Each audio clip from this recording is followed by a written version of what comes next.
तो गाइस इस वीडियो में हम बात करने जा रहे हैं अगस्त ऑफर के बारे में, individual Satyagraha and Cripps proposal के बारे में, जो हम टॉपिक डील करेंगे। तो सबसे पहले जो लास्ट लेक्चर में हमने बात करी थी 1937 के इलेक्शंस की बात करी थी, जिसमें कांग्रेस ने बहुत ही बेटर परफॉर्मेंस किया था। इवन कांग्रेस ने मिनिस्ट्रीज भी फॉर्म करी थी। वहीं पे 1939 में जब वर्ल्ड वॉर टू एंड हुआ, तो यहाँ पे वर्ल्ड वॉर टू एंड होने के बाद वर्ल्ड वॉर टू जब स्टार्ट हुआ, तो यहाँ पे कांग्रेस मिनिस्ट्री रिजाइन कर देगी, जिसके बारे में हमने डिटेल में बात करी है। अब जैसे कांग्रेस मिनिस्ट्री ने रिजाइन किया, तो अब यहाँ पे आपके पास क्या होगा। अब कांग्रेस मिनिस्ट्री रिजाइन करती है, तो यहाँ पे आप देखो, हम बात करते हैं मार्च 1940 की। मार्च 1940 में आपके पास आईएनसी का सेशन हुआ, रामगढ़ सेशन।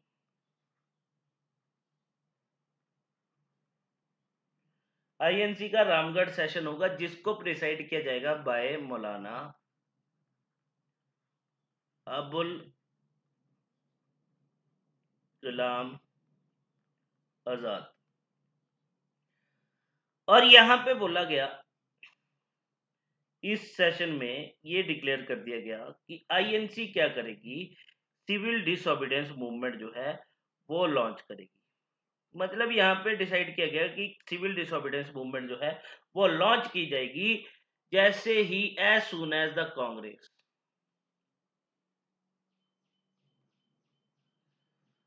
कांग्रेस ऑर्गेनाइजेशन जो है वो कंसीडर किया जाएगा it is fit enough for this purpose, कि कांग्रेस जो है वो क्या है, कंसीडर्ड करेगी कि फिट है फॉर द पर्पस। देखो इसका बोलने का मतलब क्या है, यहाँ पे कुछ लीडर्स थे, सोशलिस्ट लीडर्स थे। ये क्या चाहते थे कि यहाँ पे क्या हो, जैसे कांग्रेस मिनिस्टर ने रिजाइन किया, दे वांटेड कि यहाँ पे कोई मूवमेंट जो है, कोई सत्याग्रह या स्ट्रगल जो है हम लॉन्च करेंगे अगेंस्ट ब्रिटिश के। बट वहीं पे गांधी जी जो थे वो स्ट्रगल के अगेंस्ट थे। वो चाह रहे थे, वो बोल रहे थे, गांधी जी जो बोल रहे थे कि अभी ये एटमॉस्फेयर और अभी सिचुएशन सही नहीं है कि हम जो है यहाँ पे क्या करें, कोई स्ट्रगल लॉन्च करें। क्यों गांधी जी ऐसा क्यों बोल रहे थे, बोलते कि अभी वर्ल्ड वॉर टू चल रहा है, अभी वर्ल्ड वॉर टू में ब्रिटिश जो है वो अंगेज है सारी वर्ल्ड वॉर टू में वॉर एफर्ट। तो मैं नहीं चाहता या हम नहीं चाहते कि यहाँ पे हमारी वजह से ब्रिटिश के जो वर्ल्ड वॉर टू के एफर्ट्स, जो वर्ल्ड वॉर टू में ब्रिटिश अपने एफर्ट्स कर रही है, उनको हैम्पर। तो मैं नहीं चाहता, मैं इसके बिल्कुल अगेंस्ट हूं कि मास लेवल पे कोई मूवमेंट जो है या सत्याग्रह जो है यहाँ पे लॉन्च किया जाए। तो यहाँ पे कांग्रेस ने डिसाइड किया था कि ठीक है, जब भी कांग्रेस को लगेगा कि ठीक है वो फिट है फॉर दिस पर्पस कि अब हमें सिविल डिसोबीडियंस मूवमेंट जो है वो लॉन्च करनी चाहिए, तो हम कर देंगे। राइट, क्योंकि गांधी जी ने अभी बोला कि अभी वो एटमॉस्फेयर नहीं है, इन्वायरमेंट नहीं है कि हम जो है मास लेवल पे कोई स्ट्रगल जो है स्टार्ट करें। हम ब्रिटिशर को ज्यादा दिक्कत नहीं करना चाहते। तो ये सेशन हुआ। इसके बाद अब ब्रिटेन में क्या हुआ, 1940 में इलेक्शंस हुए, और 1940 मई में न्यू पीएम ब्रिटेन में बनेंगे। उनका नाम था विंस्टन चर्चिल। अब विंस्टन चर्चिल भाई साहब जो है ब्रिटेन के न्यू पीएम बनते हैं। दैट मीन्स ब्रिटेन में क्या हो गया, change in government, government change होगी 1940 में। अब चर्चिल भाई साहब अपनी तरफ, दैट मीन्स कि इंडियंस की ये भी चाहते थे कि इंडियंस जो है इनको कॉपरेट करे, पार्टिसिपेट करे वर्ल्ड वॉर टू में। तो ये अपनी तरफ से एक ऑफर देंगे ब्रिटिशर्स को, इंडियंस को। ये ऑफर जो है इन्होंने अपनी तरफ से दिया इंडियंस को, और उस ऑफर्स को इंडियन के साथ जो अनाउंस करेगा, दैट मीन्स इंडियंस को जो डिलीवर करेगा, वो करेंगे वाइसरॉय लिलिथगो।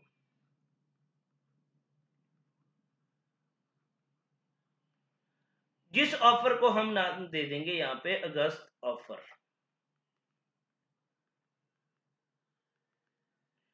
तो अगस्त ऑफर जो है वो अनाउंस किया गया बाय द वाइसरॉय लिलिथगो ऑन 8 अगस्त 1940 को। अब इस ऑफर में क्या बोला गया कि एक सबसे पहले क्या किया जाएगा, जो वाइसरॉय एग्जीक्यूटिव काउंसिल है और इन काउंसिल जो है उसको एक्सपैंड किया जाएगा। उसकी क्या होगी, एक्सपेंशन होगी। और एक्सपेंशन में that means more Indian representation जो है यहाँ पे दी जाएगी, इंडियंस को रिप्रेजेंटेशन जो है वो ज्यादा दी जाएगी। ये बात कर दी गई पहली। सेकंड यहाँ पे क्या बोला गया कि यहाँ पे formation of war advisory council की जाएगी। एक बार एडवाइजरी काउंसिल की फॉर्मेशन की जाएगी जिसमें इंडियंस को पार्टिसिपेशन दी जाएगी, इंडियंस को रिप्रेजेंटेशन दी जाएगी। अलॉन्ग विद जैसे वर्ल्ड वॉर एंड होगा तो इंडिया को dominion status along with constituent assembly जो है वो ग्रांट कर दी जाएगी। दैट मीन्स कॉन्स्टिट्यूएंट असेंबली भी फॉर्म की जाएगी। और साथ ही साथ क्या बोला कि यहाँ पे फुल वेटेज दी जाएगी माइनॉरिटी को। देखो यहाँ पे कॉन्स्टिट्यूएंट असेंबली की बात तो कर दी, साथ में फुल वेटेज की बात कर दी टू माइनॉरिटी। दैट मीन्स यहाँ पे क्या बोला कि कोई भी कॉन्स्टिट्यूशन यहाँ पे प्रपोज नहीं होगा, दैट मीन्स कॉन्स्टिट्यूशन जो एक्सेप्ट नहीं होगा अगर उस कॉन्स्टिट्यूशन को अपोज किया जाएगा बाय एनी माइनॉरिटी। अगर माइनॉरिटी उस कॉन्स्टिट्यूशन को सपोर्ट नहीं करेगी तो वो कॉन्स्टिट्यूशन जो है, संविधान जो है एक्सेप्ट नहीं होगा, स्वीकार नहीं होगा। तो यहाँ पे ये बात बोली गई कि हम यहाँ पे फुल वेटेज देंगे किसको, माइनॉरिटी ओपिनियन को। क्लियर। अब बात करते हैं इसके सिग्निफिकेंस की। तो अब अगस्त ऑफर के सिग्निफिकेंस की बात करें तो जैसे हमने सबसे पहले बोला कि वाइस रॉय की एग्जीक्यूटिव काउंसिल जो है उसको एक्सपेंड किया जाएगा, तो वो एक्सपेंशन हुई।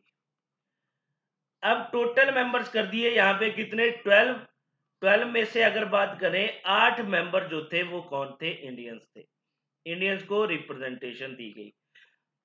अब रह गए 4 जो थे आपके पास, इस 12 में से एक तो आ गए 8 और बाकी रह गए 4 में से एक आपके पास आ गया viceroy itself, viceroy himself, and 3 आपके पास रह गए अदर मेंबर्स। अब बोला कि यहाँ पे देखो ये जो 3 मेंबर्स थे इनके पास 3 मेन डिपार्टमेंट रखे कि बोला ये जो डिपार्टमेंट है सिर्फ हम अपने पास रखेंगे, रेस्ट ऑफ द डिपार्टमेंट जो है इंडियंस को ग्रांट कर दिए गए। अब वो 3 डिपार्टमेंट जो थे वो थे आपके पास defence, finance and external affairs. तो ये तीनों डिपार्टमेंट जो है इन्होंने, और we can say not external affairs, it's home department, ये तीनों जो है इन्होंने अपने पास रखे, राइट। एंड सेकंड यहाँ पे बात करी कि सिग्निफिकेंस जो रहा क्रिप्स प्रपोजल का, यहाँ पे जो वॉर एडवाइजरी काउंसिल की बात करी गई थी तो यहाँ पे नेशनल डिफेंस काउंसिल की फाउंडेशन रखी गई। नेशनल डिफेंस काउंसिल जो है वो सेटअप करी गई और ये एक क्या थी, एक एडवाइजरी बॉडी थी, ठीक है। दैट मीन्स एडवाइजरी थी इन फंक्शन में, ठीक है, एडवाइजरी फंक्शन था इसका। वहीं पे अब देखें अगर हम बात करें अगस्त ऑफर का रिस्पांस क्या रहा इंडिया में, तो रिस्पांस में अगर बात करें तो आईएनसी ने रिजेक्ट कर दिया अगस्त ऑफर को। इंडियन नेशनल कांग्रेस ने रिजेक्ट किया अगस्त ऑफर को। रिजेक्टेड क्यों किया, इन्होंने क्या बोला, अब यहाँ पे अगर बात करें जवाहरलाल नेहरू ने रिप्रेजेंट किया अगस्त ऑफर को एज, अगस्त ऑफर में जो बात करी गई यहाँ पे डोमिनियन स्टेटस की, इन्होंने बोला ये जो बात की जा रही है डोमिनियन स्टेटस की, ठीक है ये बात तो कर रहे हैं बट ये जो कॉन्सेप्ट है ये डेड है एज डोर नील की तरह। डोमिनियन स्टेटस का जो कॉन्सेप्ट की बात ये कर रहे हैं, it is dead as door nail. मतलब एक बार जो डोर में एक हम नेल को यूज कर लें, दैट मीन्स जो हम बात करते हैं कील का यूज कर लें तो वो उसको दूसरी बार यूज नहीं किया जा सकता, तो बोला ये डोमिनियन स्टेटस भी वैसे ये डेड है एज डोर नेल की तरह, राइट। और वहीं पे यहाँ पे क्या हुआ, गांधी जी ने इसको क्या नाम दिया, बोला कि ये जो अगस्त ऑफर जो दिया गया है गांधी जी ने इसको रिप्रेजेंट किया एज पोस्ट डेटेड चेक। बोला ये तो पोस्ट डेटेड चेक की तरह है, पता नहीं पास होगा भी कि नहीं, ठीक है। तो ये बात याद रखिएगा। अब जैसे ये हुआ तो अब इसके रिस्पांस में जब दैट मीन्स कि आईएनसी ने इसको क्या किया, रिजेक्ट किया अगस्त ऑफर को। अब इसके रिस्पांस में क्या डिसाइड किया गया by the INC, it was decided that कि अब यहाँ पे क्या किया जाएगा, इंडिया में पैसिव लेवल पे सिविल डिसोबीडियंस मूवमेंट जो है वो स्टार्ट की जाएगी। पैसिव सिविल डिसोबीडियंस मूवमेंट जो है वो स्टार्ट की जाएगी। और ये जो पैसिव सिविल डिसोबीडियंस मूवमेंट जो है किस फॉर्म में होगी? On the form of limited Satyagraha. Limited Satyagraha means on the basis of individual level पे, ठीक है, इंडिविजुअल बेसिस पे जो है इसको क्या किया जाएगा?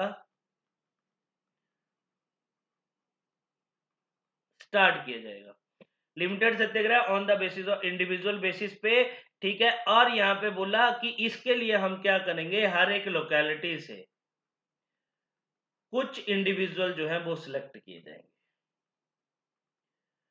कुछ इंडिविजुअल जो है वो सिलेक्ट किए जाएंगे, राइट। तो ये बात हुई। अब देखो यहां पे हुआ क्या, अगस्त ऑफर आपके पास आया,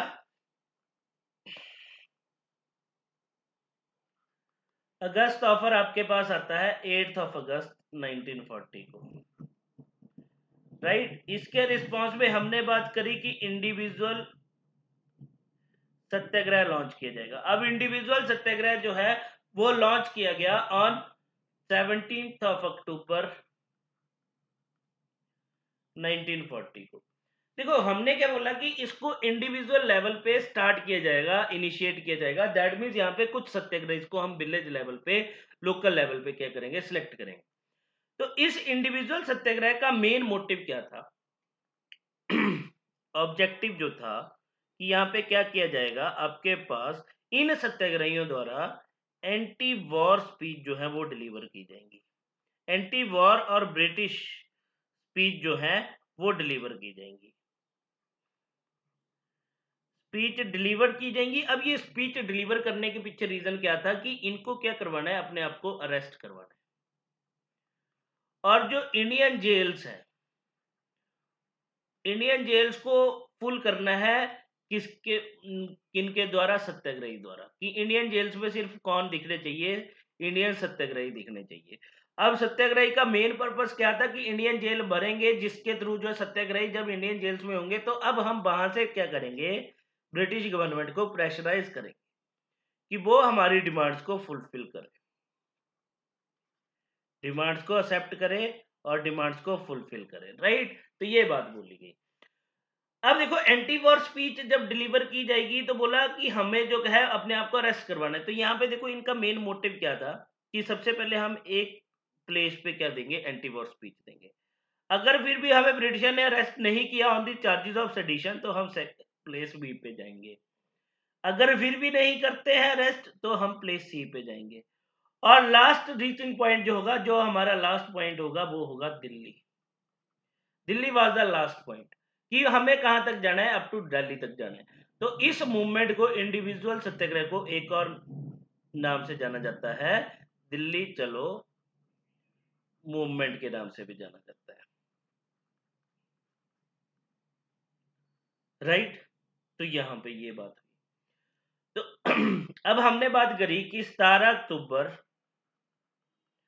1940 को यहाँ पे इंडिविजुअल सत्याग्रह जो है इनोग्रेट हुआ। इंडिविजुअल सत्याग्रह जो है वो स्टार्ट किया गया, इनोग्रेट किया गया। अब फर्स्ट सत्याग्रही जो थे, और इसको इनोग्रेट किसने किया? वो किया आचार्य विनोबा भावे ने। आचार्य विनोबा भावे जो थे, जो वो क्या थे आपके पास? फर्स्ट सत्याग्रही, और वी कैन से कि आपके पास जिन्होंने इनोग्रेट किया था इंडिविजुअल सत्याग्रह को। और ये जो इनोग्रेट किया गया, कहां से किया गया? पनार विलेज से किया गया। तो ये बात भी याद रखना, एट पनार विलेज कहां पे पड़ता है? ये नियर बारदा के पास। ये बात क्लियर हुई। तो देखो ऐसे ऐसे जो है, मतलब सेकंड सत्याग्रह की बात करें तो हमारे पास सेकंड सत्याग्रही थे आपके पास जवाहरलाल नेहरू। तो अब इन्होंने मतलब एंटी वॉर स्पीचेस दी, धीरे धीरे करके ब्रिटिशर ने हर एक सत्याग्रही को अरेस्ट करते गए। तो अगर देखा जाए अक्टूबर 1940 में ये सत्याग्रह स्टार्ट होता है, और बाय मई 1941 तक, मई 1941 तक आपके पास ब्रिटिशर जो है मोर देन 25,000 सत्याग्रही को अरेस्ट कर चुकी थी, राइट। तो सत्याग्रही जो थे वो अरेस्ट हो चुके थे। क्लियर बात। चलो अब देखो इनका जो मेन पर्पस जो था, मेन एम क्या था, इंडिविजुअल सत्याग्रह के थ्रू ये क्या शो करना चाहते थे। एक तो ये क्या शो करना चाहते थे कि जो हमारी नेशनल पेशेंस जो है, जो नेशनलिस्ट पेशेंस है, कि आप उसका फायदा मत उठाओ, उसको चेक मत करो। ठीक है, कि आप ये मत सोचो कि हम पेशेंट हैं, दैट मीन्स कि हम शांत हैं, तो इसका मतलब कि हम वीक हैं। नेशनल पेशेंस जो है was not due to weakness, हम वीक नहीं है, एक बात तो ये यहाँ पे शो करती।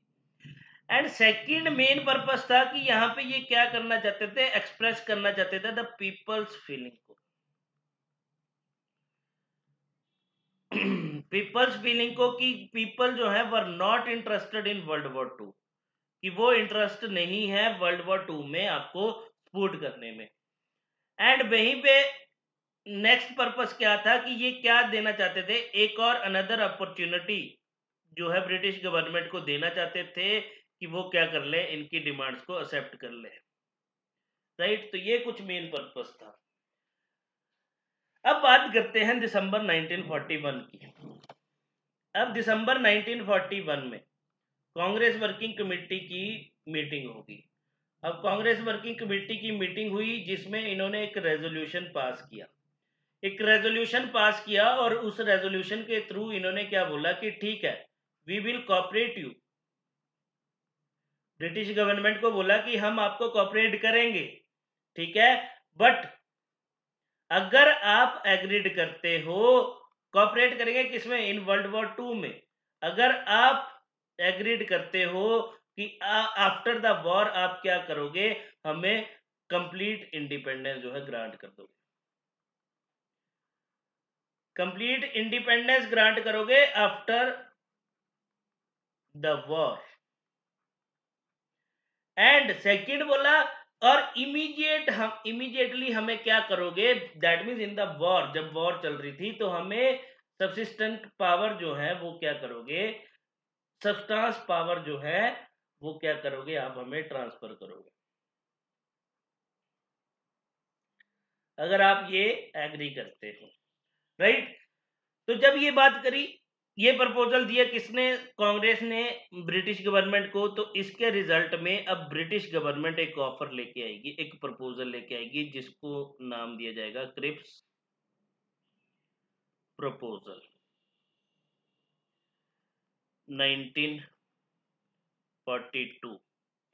क्योंकि क्रिप्स मिशन जो है, दैट मीन्स यहाँ पे जो थे आपके पास स्टैफर्ड क्रिप्स जो इसके चेयरमैन थे, अलॉन्ग विद इनको जो अकम्पनीड किया वो प्राइवी सील थे, ये दोनों अराइव करेंगे इंडिया में इन ऑन 22 मार्च 1942। ये दोनों 1942 में 22 मार्च को अराइव करेंगे इंडिया में। अब ये जो क्रिप्स प्रपोजल जो रिजल्ट था दिसंबर 1941 के रेजोल्यूशन का, ठीक है, तो यहाँ पे क्रिप्स प्रपोजल को एक और नाम से जाना जाता है, is also called the blue print. ये जो था आपके पास ब्लू प्रिंट था ऑफ इंडियाज पार्टीशन का, इंडिया की पार्टीशन का ब्लू प्रिंट था, कौन सा, क्रिप्स प्रपोजल। कैसे, देखो इनका जो मेन रीजन था क्रिप्स प्रपोजल के पीछे, क्रिप्स प्रपोजल के पीछे ब्रिटिशर का जो मेन रीजन था, ये क्या चाहते थे, हिंदू मुस्लिम यूनिटी चाहते थे, हिंदू मुस्लिम यूनिटी चाहते थे। किस केस में, हिंदू मुस्लिम यूनिटी चाहते थे कि ये वर्ल्ड वॉर टू में हमें हेल्प करें। राइट, एंड ये क्या चाहते थे, कन्विंस करना चाहते थे हिंदू मुस्लिम्स को कि ये क्या करते हैं, अपने स्ट्रगल को पोस्टपोन कर दे, कब तक के लिए, वर्ल्ड वॉर टू के एंड तक के लिए, कि जो ये क्या कर रहे हैं, स्ट्रगल कर रहे हैं फॉर देयर इंडिपेंडेंस के लिए, उसको पोस्टपोन कर दें, ठीक है, वर्ल्ड वॉर टू तक के एंड के लिए। राइट, तो ये मेन रीजन था इनका। तो अब देखो इस प्रपोजल में इन्होंने क्या बात करी, क्रिप्स प्रपोजल में, अब यहाँ पे ये भी बात करेंगे कि इसको क्यों ब्लूप्रिंट बोला गया। तो देखो मेन पर्पस क्या था, ब्रिटिशर क्या चाहते थे, होल्ड करना चाहते थे अपना कंट्रोल इंडिया पे ड्यूरिंग द वर्ल्ड वॉर। तभी तो ये चाहते थे कि ये अपना स्ट्रगल जो है वर्ल्ड वॉर 2 के एंड तक जो है पोस्टपोन कर दें, राइट। तो अल्टीमेटली अब ब्रिटिशर ने क्या बोला कि हम क्या करेंगे, आपको जो है जैसे ही वॉर फिनिश हो जाएगा हम इंडिया को क्या ग्रांट कर देंगे, इंडिया को डोमिनियन स्टेटस ग्रांट कर दिया जाएगा। देखो अपना कंट्रोल होल्ड रखना चाहते थे इंडिया का वर्ल्ड वॉर 2 एंड होने तक। तो इन्होंने यहाँ पे प्रपोजल में क्या बोला कि जैसे ही वॉर एंड हो जाएगा तो इंडिया को हम एक डोमिनियन स्टेटस जो है वो ग्रांट कर देंगे। ठीक है, डोमिनियन स्टेटस मैंने पहले भी एक्सप्लेन किया हुआ है वीडियोस में, आप देख सकते हो। और बोला ये जो डोमिनियन स्टेटस जो प्रोवाइड किया जाएगा इसमें इनको कंप्लीट ऑटोनॉमी जो है वो ग्रांट की जाएगी, कंप्लीट ऑटोनॉमी होगी, whether in case of external matter और in case of internal matter. For example that means इन्होंने क्या बोला कि अगर इसके बाद आफ्टर इंडिपेंडेंस के बाद अगर डोमिनियन स्टेटस जब हमने ग्रांट कर दिया, अगर ये अपनी मेंबरशिप को ऑफ कॉमनवेल्थ नेशन से विड्रॉ भी करना चाहे तो ये फ्री होंगे कि कॉमनवेल्थ नेशन से अपनी मेंबरशिप जो है विड्रॉ कर सकते हैं। तो ये बात होती है, ठीक है, कि हम जो है कंप्लीट अथॉरिटी दे देंगे, ऑटोनॉमी दे देंगे इन एक्सटर्नल एंड इंटरनल मैटर्स पे। ठीक है, सेकंड इन्होंने क्या बोला, यहाँ पे प्रपोजल में बात करें, क्रिप्स प्रपोजल में बोला कि after the war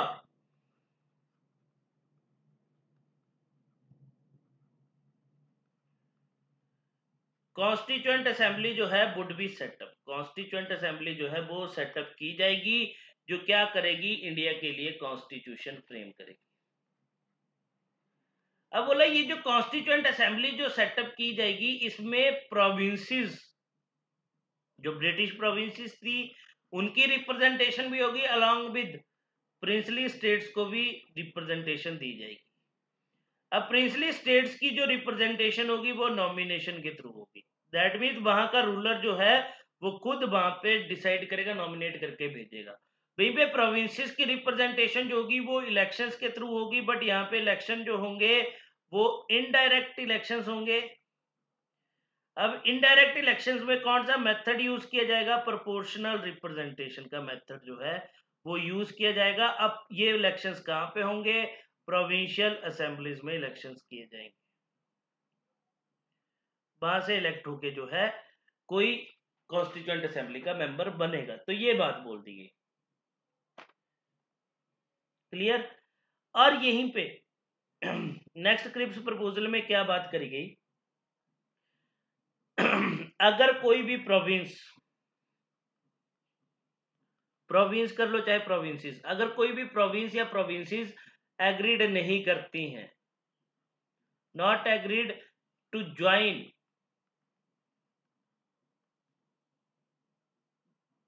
the new constitution, ठीक है, मतलब एग्रीड नहीं करती हैं न्यू कॉन्स्टिट्यूशन से, न्यू कॉन्स्टिट्यूशन से, और उस कॉन्स्टिट्यूशन के थ्रू जो न्यू यूनियन बनेगी उसको ज्वाइन नहीं करना चाहती, तो उस प्रोविंस के पास एक राइट रहेगा, उस प्रोविंस के पास एक राइट रहेगा कि वो उसको ज्वाइन ना करे, रेदर देन कि वो अपने आप से ही क्या कर ले, एक सेपरेट यूनियन जो है वो फॉर्म कर ले, मतलब एक सेपरेट स्टेट बना ले।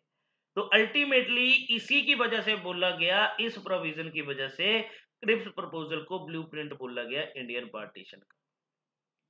कि जैसे पाकिस्तान पहले क्या था, पंजाब इंडिया का पार्ट था, ठीक है, अब पाकिस्तान को यहाँ पे लगा कि नहीं मेरे को ये जो है यूनियन ज्वाइन नहीं करनी है, इंडियन यूनियन ज्वाइन नहीं करनी है, तो मैं क्या करूंगा, यहाँ पे अलग से एक सेपरेट यूनियन बनाऊंगा। तो अल्टीमेटली वो क्या हो गया, अलग हो गया, तो इसको ब्लूप्रिंट बोल दिया गया इंडिया पार्टीशन का, राइट। तो ये बात भी यहाँ पे बोली गई। और यहीं पे इन्होंने बात करी क्रिप्स प्रपोजल के टाइम पे कि ड्यूरिंग द वॉर क्या किया जाएगा, एक इंटीरियम गवर्नमेंट जो है वो कॉन्स्टिट्यूट की जाएगी, इंटीरियम गवर्नमेंट जो है कॉन्स्टिट्यूट की जाएगी, जिसके प्रेसिडेंट और चेयरपर्सन जो होंगे कि कौन होंगे, वाइस रॉय होंगे। और वाइस रॉय होंगे तो अल्टीमेटली यहां पे बोला गया कि जो आपके पास डिफेंस एंड एक्सटर्नल अफेयर्स है, डिफेंस एंड एक्सटर्नल अफेयर्स के जो मैटर्स होंगे वो किसकी सोल रिस्पॉन्सिबिलिटी होगी? वो वाइस रॉय की रिस्पॉन्सिबिलिटी होगी। मतलब वो ये पोर्टफोलियो किसी और को नहीं दिया जाएगा। ये दोनों पोर्टफोलियो किसके पास रहेंगे? कौन होल्ड करेगा? वाइस रॉय करेगा, राइट। तो ये था आपके पास क्रिप्स प्रपोजल। जब ये क्रिप्स प्रपोजल आया तो इसको जो है रिजेक्ट किया गया। रिजेक्ट किया गया by the Muslim League, by Hindu Mahasabha, by INC, सब ने इसको क्या किया? रिजेक्ट किया। Even it was rejected by the depressed classes also. Depressed classes ने भी इसको क्या किया? रिजेक्ट किया। अब रिजेक्ट क्यों किया? डिप्रेस्ड क्लासेस ने यहाँ पे क्या रीजन दिया? बोला कि आप यहाँ पे लेके आ रहे हो प्रपोजल, कॉन्स्टिट्यूएंट असेंबली की आप बात कर रहे हो, संविधान की आप बात कर रहे हो, राइट्स की आप बात कर रहे हो, बट इस प्रपोजल में आपने कहीं भी डिप्रेस्ड क्लासेस की बात नहीं करी।